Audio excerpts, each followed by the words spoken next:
When the federal government introduced the minimum wage, it was not indexed for inflation. So every time the cost of living has increased, the minimum wage has lost value, buying less and less. And minimum wage increases from Congress have not kept up. According to a Century Foundation study using Department of Labor statistics, the 1968 minimum wage was equivalent to $10.50 in today's dollars. Sarah Nolan is the Executive Director of New Mexico Communities in Action and Faith, or Café. The group is campaigning to increase the Las Cruces minimum wage to $10.10 an hour by 2017, lower than the Century Foundation's inflation-adjusted figure. Nolan says it would help many workers struggling to make ends meet. Our goal is not to just give people a raise. Our job is to get them out of poverty. City Councillor Miguel Silva says $10.10 an hour is unreasonably high and would inflate business operating costs to the point that many low-wage workers could lose their hours or even their jobs, especially if they work for local businesses. Big box businesses, they can weather the storm. It's the smaller mom and pop business that are going to really struggle if we raise it too high, too quickly. Silva co-sponsored the recently approved Las Cruces minimum wage increase to $8.50 by 2016. Like the Café proposal, it pins future wage increases to the cost of living. He says the increase to $8.50 is one the city's economy can handle.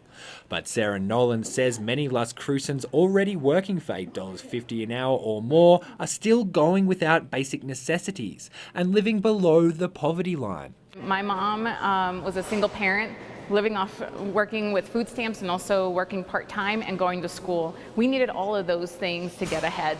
And raising the minimum wage, I know what it's like to be part of a family that's living paycheck to paycheck, pinching every penny. The minimum wage has become a polarizing issue in Las Cruces and across the nation, pitting the well-being and interest of low-wage workers against those of employers and business owners. But data released by the Department of Labor indicates there could be more common ground. It shows the 13 states that have raised the minimum wage have actually seen more job growth than those that did not. Silva says the issue is far more complicated, and the cost of living is an important factor. Let's look at Seattle, for example. Look at the businesses, or in San Francisco. Look at the business in Seattle. You got Microsoft, you got Amazon, you got some top-notch companies in that area. If you look at Las Cruces, what's the major employer in Las Cruces?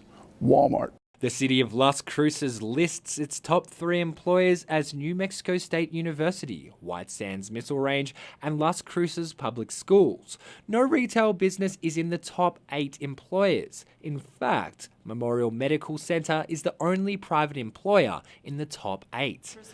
City Commissioner Nathan Small says the long-term benefits of raising the minimum wage cut across the entire economy.